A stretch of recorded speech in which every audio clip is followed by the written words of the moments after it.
Hello, Navratri की हम सबको आपकी तरफ से हमारी तरफ से आप सबको शुभकामनाएँ।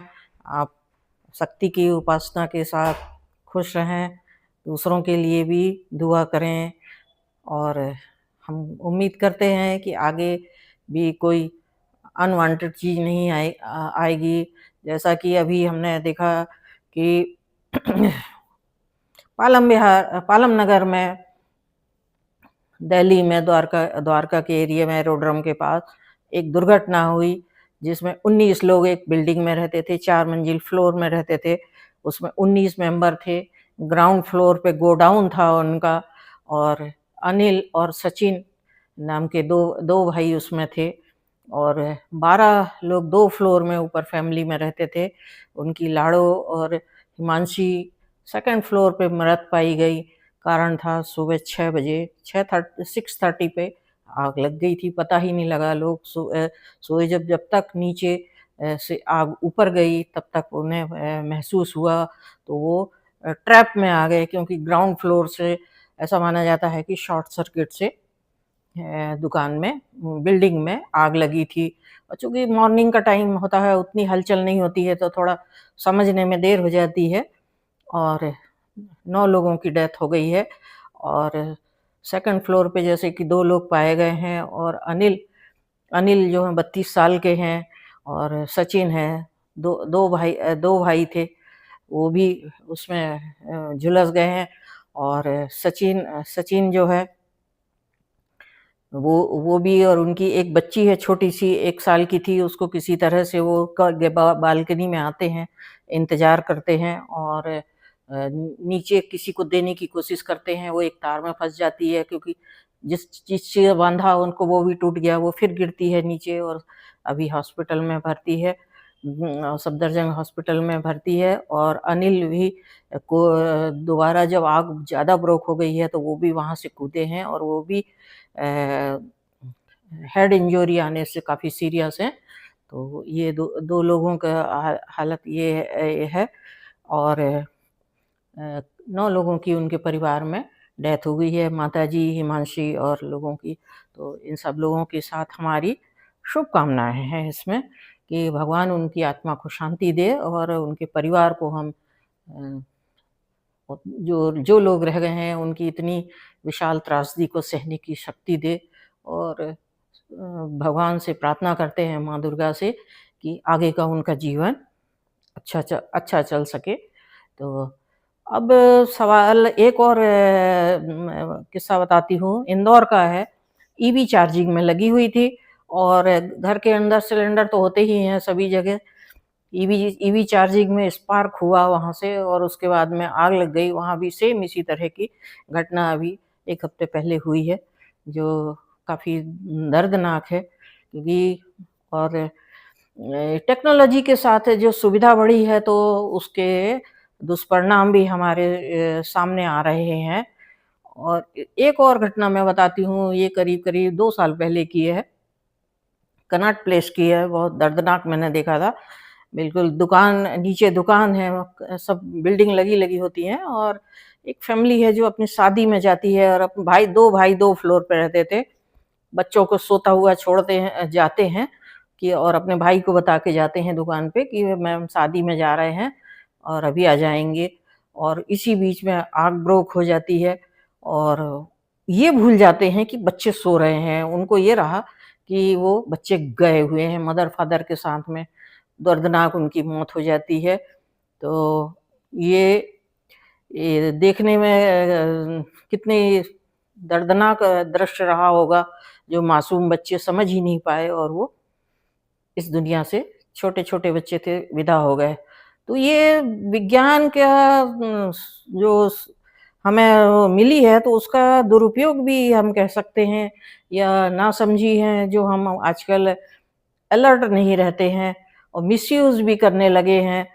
तो एसी एक साथ चलाते हैं लगातार, घर में टीवी, फ्रिज चल रहे हैं, मिक्सी चल रही है और प्लास्टिक के वायर होते हैं, दुकानें नीचे कमर्शियल दुकानें होती हैं, उनमें प्लास्टिक के सामान, पैकेजिंग मटेरियल रहता है, कपड़े रहते हैं, पटाखे भी फोड़ते हैं, आज कहीं मुहर्रम का जुलूस निकल रहा है, कहीं शादी का निकल रहा है, कहीं कुछ का हो गया है, पटाखे चलते हैं। और आप हिंदुस्तान में देखा होगा, मकानों का कोई, नगर निगम का भी एक फॉल्ट है कि कोई दुकानें का उनका कोई वो नियम नहीं होते, मकान लगे लगे होते हैं। जो प्लाट में फुल कंस्ट्रक्शन करते हैं तो मकान चूंकि लगे लगे हो जाते हैं, तो यदि एक में कोई दुर्घटना होती है तो वो दूसरा भी बिल्डिंग भी अफेक्टेड हो जाती है। तो ये हमारी मैन मेड गलतियां कह सकते हैं इनको। दूसरा, नैरो लैन होती है, एकदम अनऑथराइज कॉलोनी काट लेते हैं, 10 फीट 12 फीट की रोड बनाते हैं, उसमें भी दोनों साइड गाड़ी पार्किंग होती है, सीढ़ी बना लेते हैं और फुल मकान का कंस्ट्रक्शन कर लेते हैं। और नगर निगम के लोग पैसा लेके किसी तरह से खाना पूर्ति करके अपना 5 साल करके चले जाते हैं। और उसका ये परिणाम है कि ये 2-3 घटना मैंने ये बताई, ये हुआ। और ये दिवाली होती है, मुहर्रम है, शादी है, सड़क पे जुलूस निकालते हैं। वर्ल्ड में कहीं ऐसा नहीं होता है कि आप दिवाली सड़क पे पटाखा फोड़ के मनाएं या रॉकेट चलाएं। विदेशों में आप देखिए कितने स्ट्रिक्ट नियम होते हैं, एम्बुलेंस, वो फायर ब्रिगेड लगा के वो फेस्टिवल करने देते हैं। विदाउट परमिशन कुछ भी करेंगे तो आप सजा के भागीदार होंगे। इस केस में भी यही हुआ था, 11 कैट्स एम्बुलेंस आई और ब्रोनोटो ट्रक भी आया, परंतु उसमें जो वो काम नहीं किया, थोड़ा सा उनको इंस्टॉल करने में देरी हो गई। और इस तरह से जब एक आग आग के लिए तो एक एक सेकंड इम्पोर्टेंट होता है। और आप देखें कि नीचे चूंकि इसमें कपड़े की दुकान, कॉस्मेटिक्स की और दुकानें थी, नीचे गोडाउन था, तो उनने नीचे से चूंकि आग पकड़ा था, इसलिए धू धू हो गई। करीब 2:30-3 बजे उनने आग पे कंट्रोल पाया गया। अब जब आग की इंफॉर्मेशन जाती है, पुलिस को जाती है, तो सबसे पहले उनको जाती है, फिर पुलिस भी आती है, फायर ब्रिगेड भी आते हैं, ट्रक आते हैं, टीम आती है। तो उसमें क्या होता है, गाड़ी का कंजेशन हो जाता है और बड़ी बड़ी गाड़ियां होती हैं। चूंकि ये पानी को टैंकर, 31 टैंकर आए थे इसके। आप सोचो, उनको खड़े करने को जगह नहीं होती है, दोनों साइड गाड़ियां पार्किंग रहती हैं, कारें वगैरह पार्क रहती है ऑनर्स की। और उसमें इतनी जो गाड़ियां आई थी, 31 फायर टेंडर आए थे, वो कहाँ खड़े रहे होंगे और पानी कैसे डालेंगे, वहां तक ऊपर तक कैसे पहुंचाएंगे। 4 मंजिल बिल्डिंग थी, तो वो सीढ़ी लास्ट मंजिल तक नहीं पहुंच रही थी। यही कारण था कि इतनी कैजुअलिटी हो गई है। उसमें 9 लोग तो स्पॉट पे ही खत्म हो गए हैं, 2 अभी 3 हॉस्पिटल में खत्म हुए हैं सीरिया से।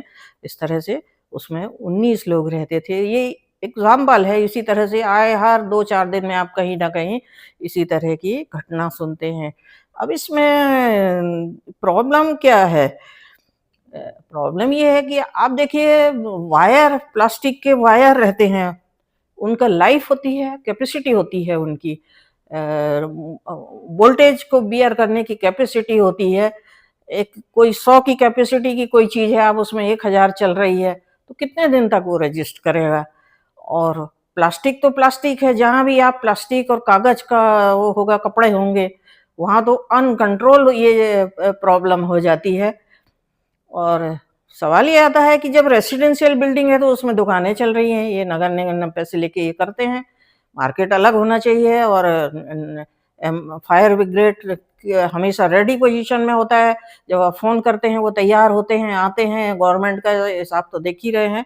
तो ये दुर्घटना हुई, इसके लिए जिम्मेदार प्रशासन भी है, पुलिस भी है, फायर ब्रिगेड भी है। रेडी होना चाहिए स्टाफ को बिल्कुल। और कितनी गाड़ियां कैसे घुसेंगी, ये एक सवाल होता है। क्यों ऐसा होता है कि 10 फीट 20 फीट की रोड होती है, पूरा कंजेशन होता है, कॉमन पब्लिक का निकलने को जगह नहीं होती, बच्चों को साइकिल चलाने की नहीं है, पैदल की नहीं है, पूरे लॉ एंड ऑर्डर को ताक पे रख के और नगर निगम सारे काम करते हैं। ये हिंदुस्तान में ही होता है। आप विदेशों में देखिए कितने सिस्टमेटिक काम होता है।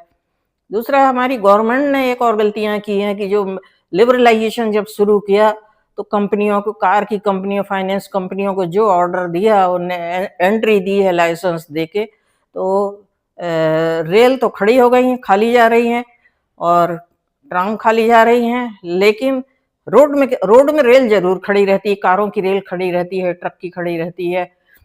और इस तरह से बच्चों को साइकिल चलाने को भी नहीं है, पार्किंग की जगह नहीं होती, वो भी कर दिया जाता है। दूसरा, मकान के एक नियम होते हैं बनाने के, भूकंप रोधी होना चाहिए, आग का होना चाहिए, एरिया वाइज़ पुलिस चुस्त चालाक होनी चाहिए। अभी तो राइट होते हैं तो ऊपर पत्थर लेके मज़े से बैठ जाते हैं, तेल लेके बैठ जाते हैं वहाँ से और जुलूस निकलता है, उस पे डालते हैं पत्थर। कम्युनल लोग होते हैं जो पत्थर डाल के और मारते हैं, पुलिस तक को मार देते हैं। पिछले बार भी जो शाहीन बाग में जब हुआ था तो एक इंस्पेक्टर को उसको घर में घुस के मारा था, इनने गोद-गोद के मारा था दौड़ा-दौड़ा के। तो इस तरह की ये हरकत करते करते आते हैं, तो यहाँ समय आ गया है कि हमें धीरे-धीरे अब कॉम्प्रोमाइज़ करना बंद कर देना चाहिए और ये जो व्यवस्था है, इस पे ज़रूर ध्यान दें, अदरवाइज़ इसी तरह से विकराल हो जाएगी और पाकिस्तान सीरिया बनने में हमारे को देर नहीं लगेगी और ये लेसन होना चाहिए। दुर्घटना होती है तो पूरी तरह से तो नहीं रोक पाएँगे लेकिन हाँ, थोड़ी समझदारी दिखाएँ तो आगे आगे जो होने वाली जो समस्या है उसको रोका जा सकता है और इसमें पब्लिक का भी सहयोग करना बहुत ज़रूरी है। इतना कह के मैं आपसे विराम करती हूँ। जय हिंद।